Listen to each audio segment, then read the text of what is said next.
Welcome to this explainer. Today, two very different men in a small village.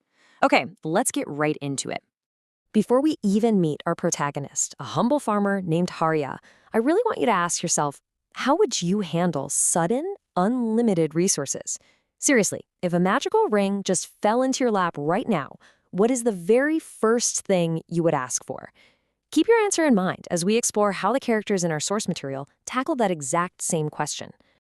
All right, part one, the test of generosity, a desperate choice. So picture this. Our story opens with Harya and his wife Sarla facing a truly dire situation. Harya has no land of his own, and worse, there's absolutely no work to be found in the village. They are down to their absolute last meal, just a tiny bit of rice and lentils cooked into a simple khichdi. And right at this moment of intense desperation, a hungry saint arrives at their door asking for food. This completely sets the stage for a profound test of karma. Basically, karma is the spiritual principle where your intent and your actions directly influence your future. So the test is, will they hoard their last meal or will they give it away? Just listen to the sheer emotional weight behind Sarla's decision here. She says, I can remain hungry, but I cannot let a saint go hungry from my courtyard. Without a second thought, she gives up her own portion of their last meal. This beautifully selfless decision proves their intentions are just entirely pure. They aren't looking for a reward, they are simply acting out of deep human kindness. Well, because of this incredible act of good karma, the saint actually rewards them. He tells them he doesn't have any money, but he gifts them a magic ring that will help them immensely. But, and this is a massive catch, he gives them one very specific, crucial rule. Never wear the ring at night. The saint warns that at nighttime the ring's power increases so immensely that human fingers simply cannot bear it. Definitely keep this rule in the back of your mind, because it is going to become incredibly important later on. Moving right along to Section 2. The magical reward. Small dreams realized. This next part brilliantly illustrates their character. Remember my question at the very beginning? Most people would immediately ask for a giant mansion or a mountain of gold. But Harya and Sarla? First, they just ask for some rice and a nice meal of puri sabzi because, well, they're starving. Second, they use a little money to go to the local fair to buy a 50 rupee doll for their daughter Suman. And third, Harya insists on buying a beautiful 1500 rupee pink sari for Sarla. They aren't acting out of greed at all, they're just fulfilling small, long-held family dreams. Which brings us to Section 3, uplifting the community, sharing the wealth. So Harya decides to scale his good fortune. He doesn't just sit around in his house making endless wishes.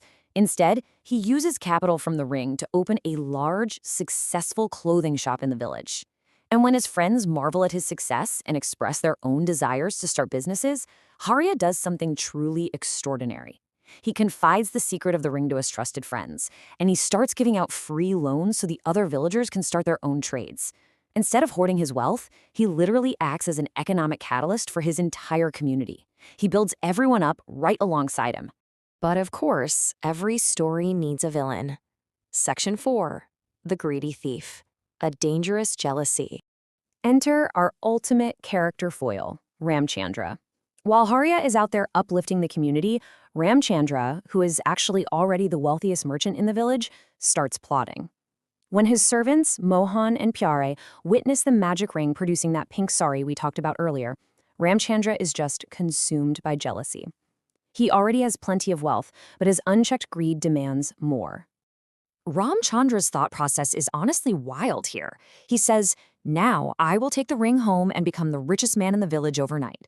Notice how there is zero thought of karma, no thought of the community, and certainly no respect for the sacred nature of the saint's gift. Completely ignoring the moral weight of the ring, Ramchandra plots to sneak into Harya's house in the dead of night to steal it, just so he can hoard the gold all for himself. So we hit Section 5, the price of greed, breaking the rule. Remember that one golden rule? Never wear the ring at night because its power would be too immense to bear. Well, Ramchandra breaks into the house at night, snatches the ring, rushes back to his own home, and immediately slips it right onto his finger. He demands an endless supply of gold coins. And because he broke the one rule of the ring out of sheer blinding greed, he instantly triggers the ring's curse. The ring glows with an unbearable heat, and Ramchandra suffers severe, excruciating burns on his hand. It's instant karma. He experiences the immediate, painful consequences of his actions. 2. That is the exact number of months the village doctor tells Ramchandra it will take for his deep, painful burn wounds to heal. For 2 entire months, he has to just sit there with the physical agony of his own selfish choices. It is a harsh, but very tangible price for his greed. And that leads us to our final chapter, Section 6, the final choice, passing the ring on. Thoroughly humbled and in a lot of pain, Ramachandra actually returns the ring. But at this point, Harya and Sarlo realize they already have a thriving business. They have enough. And right as they decide to give the ring away, a starving beggar arrives at their door. They feed him, exactly like they did at the very beginning of our story, and they hand him the ring, bringing the whole thing perfectly full circle. The beggar reveals himself to be the original saint. He takes the ring back, leaving the village prosperous and finally at peace.